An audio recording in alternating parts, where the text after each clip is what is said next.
Sir ready అండి, ready. Photo కోసం మాత్రమే.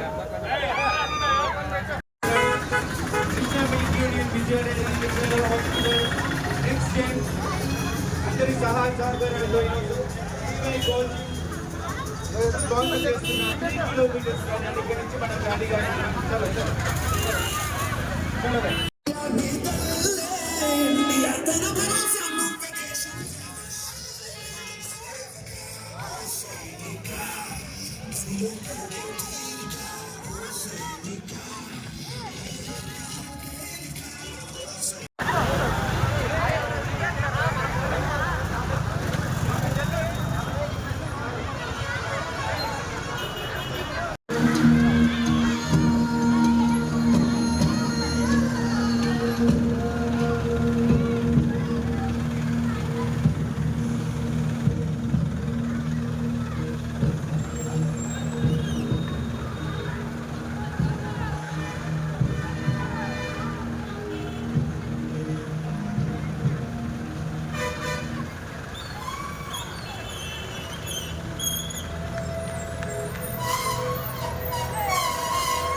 నేను వీళ్ళతో చెప్పిన వాళ్ళందరూ కూడా చిన్న చిన్న రైతు కుటుంబాలు, కానీ వేలాది మంది, వందలాది మంది, ఇంతమందికి ఉద్యోగం ఇస్తున్నారంటే ఆ క్రియేటివిటీ.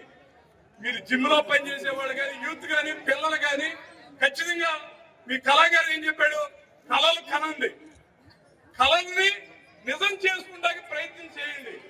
ఖచ్చితంగా మీరందరూ కూడా నా పిల్లలు అడిగితే డాక్టర్ అవుతాను, ఇంజనీర్ అవుతాను, కలెక్టర్ అవుతాను, ఎస్పీ అవుతాను చెప్పాడు. చెప్పటం ఇట్స్ రైట్. కావురు సాంబశివరావు చెప్పాడు, 4 ఎకరాల పొలం ఉండి దోసపాడు రోడ్లు వెంట బడి స్కూల్కి వెళ్తా, నేను కేంద్ర మంత్రిని అవ్వాలి అని కళ్ళగన్నాడు ఆయన. ఖచ్చితంగా చదువుకున్నాడు, ఇంజనీర్ అయ్యాడు, ఉద్యోగం చేశాడు, కాంట్రాక్టులు చేశాడు, ఎంపీ అయ్యాడు, కేంద్ర మంత్రి అయ్యాడు.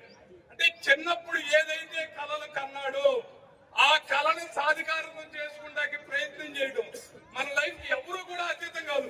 అది సుబ్రహ్మణ్యం గారా, చక్రవర్త, మూర్త, మురళీనా, వాళ్ళ అమ్మాయి కూడా, మనందరూ కూడా, చంద్రబాబు నాయుడు గారు, మోడీ గారు, కలాం గారు, మీరు ఎవరైనా వాళ్ళ రాష్ట్రపతి ముర్ము, మీరు ఎవరినైనా చూసుకోండి, ఒక చిన్న స్థాయి నుంచి కష్టపడి వాళ్ళ యొక్క ఆలోచనతో, క్రమశిక్షణతో, వ్యక్తిగతమైన డిసిప్లిన్ తో ఇవాళ 75 ఏళ్ళు ఉండే చంద్రబాబు గారికి, మోడీ గారికి 75 ఏళ్ళు ఉండే. నమ్ముతావా? అంటే ఆ ఆలోచన శక్తి కూడా కంఫర్ట్ గా ఉండాలి, ఆ పాజిటివ్ ట్రెండ్ ఉండాలి. నేను చదవలేదు, నాకు రాలేదు, నేను చేయలేదు, మనం సున్నాలో ఉండడం, అందుకు ఎట్ట వెళ్ళాలి, దానికి తగ్గట్టు మనం ప్లాన్ చేసుకోవాలి. దాంతో పాటు క్రమశిక్షణ అవసరం. మీకు ఎక్కువ టైం పోరుగొట్టు ఉండొచ్చు, బట్ నాకు ఆ పిల్లలకి మన బ్రహ్మాండమైనటువంటి, ఖచ్చితంగా మనం చేసే పని, మన ఆలోచనలో రోజుకు ఒక్కసారైనా మనం ఆలోచించిన పుస్తకాలు చదవండి, మంచి మంచి బుక్స్ చదవండి. సెల్ ఫోన్లు, యూట్యూబ్లు దయచేసి చూడటం మానేయండి. దాన్ని ఎంతవరకు చేయాలో అంతవరకు లిమిట్ చేయండి.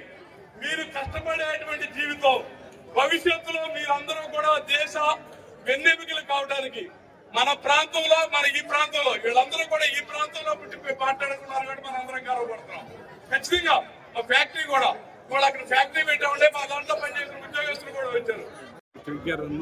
యాంటీ డ్రగ్స్, యాంటీ లిక్కర్ ఇవన్నీ కూడా ఆరోగ్యాన్ని కాపాడుకోవాలి అనే ఉద్దేశంతో చేసినటువంటి కార్యక్రమానికి ప్రసన్న జీవేటీఎం వారికి, వారి సభ్యులందరికీ కూడా మనస్ఫూర్తి కృతజ్ఞతలు. ఈ ప్రాంతానికి అవసరం ఆరోగ్యం, అలవాట్లు ఇవన్నీ కూడా అవసరం. ముఖ్యమంత్రి గారు ఏదైతే ఆలోచిస్తున్నారో, యువతను అభివృద్ధి చేయడం ప్రయత్నం చేస్తున్నారో దాంట్లో భాగం, డ్రగ్స్ కంట్రోల్లో భాగం ఈ కార్యక్రమం చేస్తున్నందుకు జీవే గోల్డ్ టీం వారికి మనస్ఫూర్తిగా అభినందనలు.